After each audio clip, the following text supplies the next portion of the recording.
Bahkan dalam hadis, ini lebih keras lagi, disebutkan bahawa orang yang tak datang sembahyang berjemaah munafik. Orang tak datang sembahyang berjemaah munafik original munafik.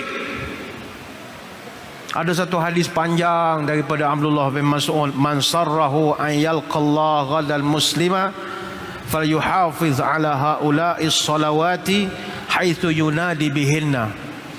Siapa yang nak berjumpa Allah nanti dalam keadaan selamat, hendaklah dia menjaga sembahyang berjemaah di mana sahaja azan berkumandang. Walaqad ra'aituna wa ma yatakhallafu anha illa munafiqun ma'lumun nifaq. Dan sesungguhnya aku menganggap siapa-siapa yang tidak hadir berjemaah walaupun didengar azan, maka orang itu adalah munafik yang jelas munafiknya. Hadis riwayat Imam Muslim. Kerah. Kita tak mesti semayang di masjid sini. Masjid di mana saja yang kita dengar surau sekalipun, yang kita dengar azan, hendaklah semayang di masjid itu. Kalau tak pergi, munafik yang jelas, munafik ya, kata Nabi. Tuan-tuan, kalau kita datang masjid sah renggam pun, Nabi tak kata munafik. Tapi tak datang sembahyang jemaah, munafik. Maka datanglah sembahyang jemaah. Kalau Ibnu Mas'ud radhiyallahu anhu lagi keras dia punya kata-kata, walau annakum sallaitum fi buyutikum kama yusalli hadzal mutakhallifu fi baiti la taraktum sunnati nabiyyukum walau taraktum sunnata nabiyyukum la dadaltum. Kata dia, siapa yang semayang di rumah, maka dia telah meninggalkan petunjuk daripada Nabi. Siapa meninggalkan petunjuk Nabi, dia akan sesat selama-lamanya. Tak ada alasan. Sebab itu tak ada makna merdeka kalau masjid tidak dipenuhkan. Sebab redaksi ayatnya wa aqamus solah, ramai-ramai mu kena semayang, kata Allah Ta'ala. Itu pengisiannya. Apabila kita keras kepala tak nak datang ke masjid untuk semayang berjemaah, yang kita paling risau adalah kehidupan kita akan mudah jadi porak peranda, mudah diganggu syaitan. Ada satu hadis panjang daripada Abu Darda. Nabi sebut, ma min salasatin fi qaryatin wala badwin wala tuqamu fihimus salatu illa qad istahwaza alaihimus syaitan.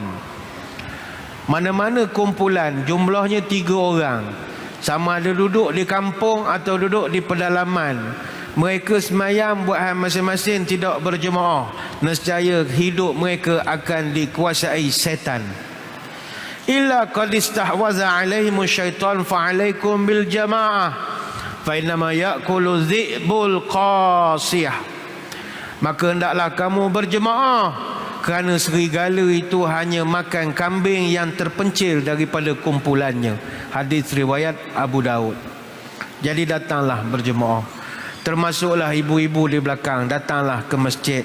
Walaupun ada ustaz-ustaz garang-garang, dia tak bagi orang puan datang masjid, terutama orang perempuan yang lawa katanya. Kan datang masjid takut nyebab fitnah Allah. Sekarang ni tak tunggu orang puan, dalam telefon dia fitnah tuan-tuan. Dalam telefon takkanlah tak boleh orang perempuan tak ada masalah. Kata Abdullah bin Umar, la tamna'u ima Allahi masajid Allah. Jangan kamu halang perempuan datang ke masjid Allah. Jangan halang. Dia nak pergi, ahlan wa sahlan. Suruh tak, tapi dia datang, kita tak halang. Ini hadis riwayat Bukhari dan Muslim. Jadi kita menyerulah kepada muslimin muslimat, mohlah kita semayang di masjid. Ini merdeka, indikator merdeka yang Allah Ta'ala sebut. Aqamus solah, ramai-ramai kena semayang. Cuma pihak masjid, bila kita dah ajak jemaah datang, buatlah persiapan yang bagus, lipat gandakan aktiviti, kemudahan baikilah. Ni paiklah terkulai, tak baiki-baiki apa halnya. Jumaat tengah kita ni bukan masjid sini, masjid lain. Orang sedekah tiap hari Jumaat biar paik terkulai begitu, tunggu projek PLB. Buat apa duit ada? Baiki je lah, ni tunggulah projek pejabat daerah juga. Orang sedekah ada kan? Kita siapkan prasarana, fasilitinya, program macam ni, program lah. menganjurkan program-program kerohanian. Sebab orang kalau datang nak semayang semata tak daya juga. Hari-hari meluk sama dah lah imam baca tak sedap. Ni contoh. Dia sipir masjid nak suruh orang ramai. Pertama aircon ni boleh lah panggil JKR bincang corner design nak buat ke apa ke. Yang kedua PA system kena sedap. Ni PA system ni okey lah, sedap lah ni. Kami masjid negeri tuan-tuan, untuk nak nyedakkan PA system ada 1/2 juta dah habis nak bagi kesedap. Rupanya PA system ni dia tak boleh geng-geng karaoke menjaga TAD. Dia kena sound engineer. Oh, kita orang tahu. Mana tahu ya. Ingatkan orang tu dia dah pandai buat PA system kat Dewan, kat hotel, panggil dia. Rupa dah ada selapis lagi. Alat dia tu kami tak pernah tengok. Dekodron benda letak tengah masjid ni. Dia pasang satu alat. Pong! Diukur gema tu berapa dan boleh suara sampai kesoh berapa. Buatlah habis kat 1/2 juta. Alhamdulillah masjid negeri nombor 4 terbaik di Malaysia PA system. Tuan-tuan pergi melawat dengar sendiri macam mana. Kertas keping jatuh boleh dengar. Nak ngabur sedap tu. Tak tahu kok pulas dia Tok Bilal pula. Orang ni pulas habis rosak gitulah barang aku. Banyak kat tangan. Semua kaki pampir dulu main pulas susah. Kena bubuh gari je tu. Sebab sekarang computerized semua dah. Semua pakai digital. Letak gambar Tok Imam. Kata imam ada 5 orang. Gambar masing-masing.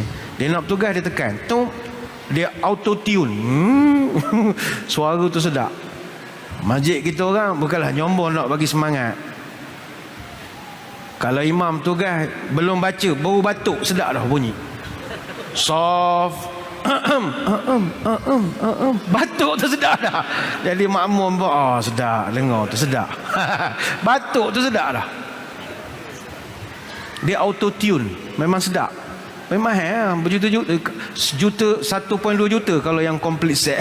Tak mampu lah. Juta-juta tak mampu lah. 1/2 juta boleh gagal cari duit. Dia kena panggil sound engineer. Dia rupanya engineer ni banyak engineer. Rupa sound pun ada engineer dia. Nyaman. Tapi masa nak buat projek tu sound engineer dia saya. Tapi bukanlah saya pandai tak. Saya kerja saya sound engineer. Engineer lembab. PKP dah habis tak siap-siap. Engkau ni bila nak siap? Jadi kerja saya sound engineer. Supaya cepat ke sikit siap. Tu kerja Imam Sor lah. Sound engineer namanya. Dengan JK elektrik pun kita sound je. Sound engineer nama dia. Dia PA system kena sedap. Aircon. Orang kita tak boleh tak ada aircon pula je. Dia renyah. Sebab rumah aircon, office aircon, masjid tak ada aircon. Koman. Bagi dia koman. Boboh lah kipas helikopter punya mana pun. Dia nak ke aircon juga.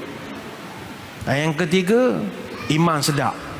Imam kena sedap. PA system sedap, imam pula tak sedap. Payah. Dan kalau boleh bonus yang keempat, imam good looking, handsome. Lagi lah orang suka. Kena imam jalan ngempor orang tak minat juga. Dia nak imam smart, piyah bersih. Ni piyah tak lalat, stokin belah-belah macam McDonald tadi. Dia kena smart. Ini yang kita kaji. Macam mana nak suruh orang ramai datang. Selain pada yang gantung pelaris tadilah. Itu last option. Ada setengah masjid tuan-tuan buat cabutan bertuah terpaksa. Cabutan bertuah sembahyang subuh. Ada masjid ialah inisiatif. Dia bagi duit belanja. Siapa anak-anak sekolah datang sembahyang Jumaat dapat RM5. Memang penuh budak. Siap pesan ke makcik van. Boleh tak singgah masjid tak sembahyang subuh. Makcik tu tunggu dalam van budak-budak sembahyang dapat RM5. Ini inisiatif. Kita tak kata salah ataupun benar. Tapi datanglah ke masjid. Tapi masjid kena siapkan masjid supaya kita kempen orang dah ramai, kemudahan tak lengkap. Orang marah lah. Kemudahan tak ada tempat letak payung pun tak ada hari hujan, tisu tak sedia. Itu menyebabkan orang jadi malas nak semayang ke masjid. Buatkan persiapan.